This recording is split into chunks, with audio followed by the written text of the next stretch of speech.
આપણે આ તુવેર જોવાયા છે ખેડૂતભાઈની. ખેડૂતનું નામ છે રાકેશભાઈ શંકરભાઈ ઠાકોર. અત્યારે કંટોલીનો ધંધો ખેતી કરે છે અને અંદર તુવેર વાય છે. રાકેશભાઈ, આવો તમને કંઈક માહિતી મારે જોઈએ છે કે આ તુવેર કયું બિયારણ છે અને કઈથી લાયા હતા? આ તુવેર અમે લાયા હતા કરજણ થી, અને એ ભાઈ મને એવું કીધું કે આ તમે વાવો અને તમને આ બિયારણ સારું અને સારું પ્રોડક્ટ આવશે એમ. એટલે હું એવું જાણી શકું છું કે આ તુવેરનું નામ શું છે?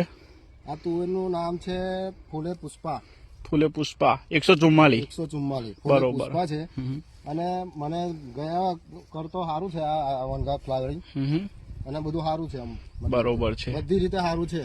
હવે રાકેશભાઈ, બીજું એક એવું મારે જાણવું છે કે જયારે તમે આ તુવેર વાવી કયા સમયમાં વાવી હતી? એમ વાવણી કયા સમયે કરી હતી? મેં પેલા આ ખેતરની અંદર કંટોલી બનાવી હતી. હા. કંટોલી, અને 8મા મહિના પછી મેં તુવેર કરી છે. એટલે બરોબર, એટલે આ મંડપ જે છે તેમાં પણ કંટોલી હતી.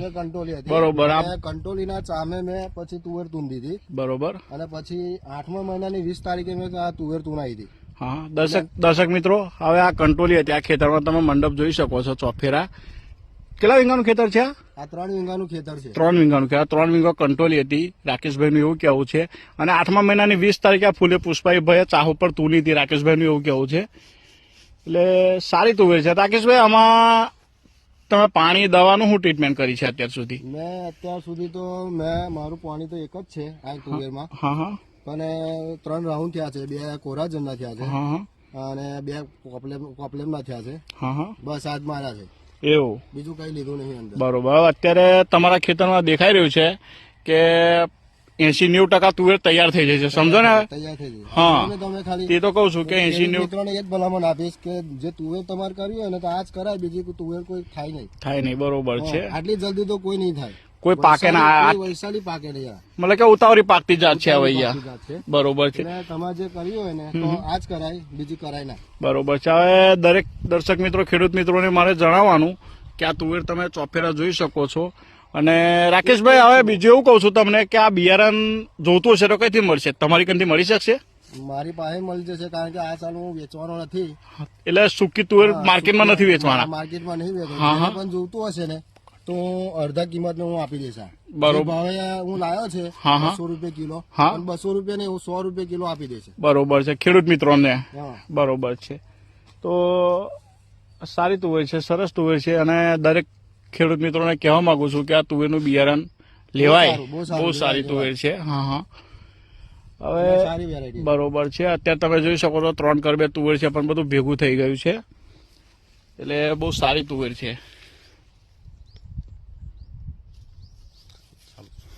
બરોબર છે. તો હવે બીજું રાકેશભાઈ, એવું કહું છું કે પાછો આવતા વર્ષે આમાં કંટ્રોલ જ કરવાની છે તમારે? આ રીતને પાછી તુવેરો મૂકવાની પાછી. એવું છે? હા. બરોબર. એટલે આ મંડપ તમે ઉભો રહી દીધો છે કંટ્રોલી માટે, એવું ને? બરોબર. અને બીજું રાકેશભાઈ, તમને એવું કહું છું કે આ તુવેર ડ્રીપ પર કરી હતી કે છૂટા પાણીની છે? ના, એમ ડ્રીપ ખરી, પણ મેં હજુ પાણી ચાલ્યું નથી. ડ્રીપમાં ટોટીમાં પાણી ચાલ્યું જ નથી? મેં હજુ પાણી આલ્યું જ નથી મેં. બરોબર છે.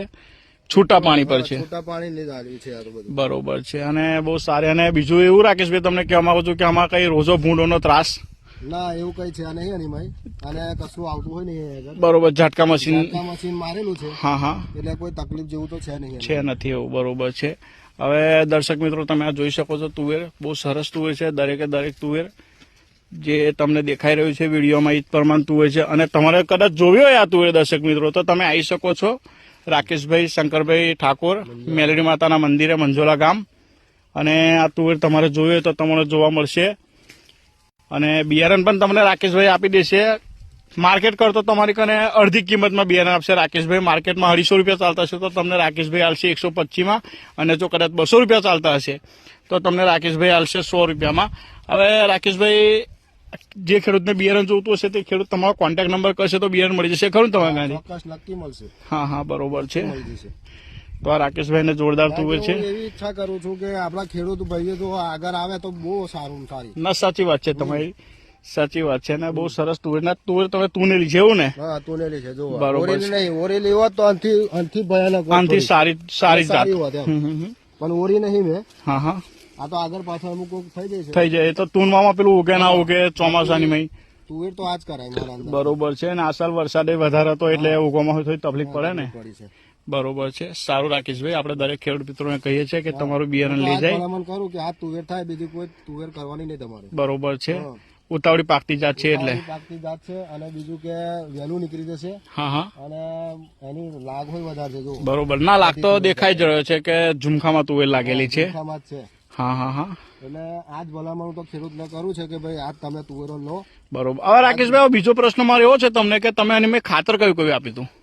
મેં ખાતર આલ્યું છે 9-24-24. હા, 9-24-24. હા, 3 ગુણ આલી હતી. હા, 3 વીંગાની 3 ગુણ. હા, અને આ વખતે હું હવે પાણી વખતે પોટાશ આપવાનો છે. પોટાશ આપો પોષણ માટે. હા, હા, અને એમોનિયમ સલ્ફેટ આપવાનો. એમોનિયમ સલ્ફેટ આપવાનો છે. બરોબર છે, સારી વાત કહેવાય અને બહુ સરસ તુવેર છે. ચાલો તો ખેડૂત મિત્રો, તમે જોઈ શકો છો આ બધી તુવેર અને તમારે બિયારણનો કોન્ટેક્ટ કરવો હોય તો રાકેશભાઈનો કોન્ટેક્ટ કરી શકો છો. આ તમારા વિડીયોની ઉપર નંબર જે આવશે એમાં કોન્ટેક્ટ રાકેશભાઈ લખી દેશે. જય ભારત, જય ભારત.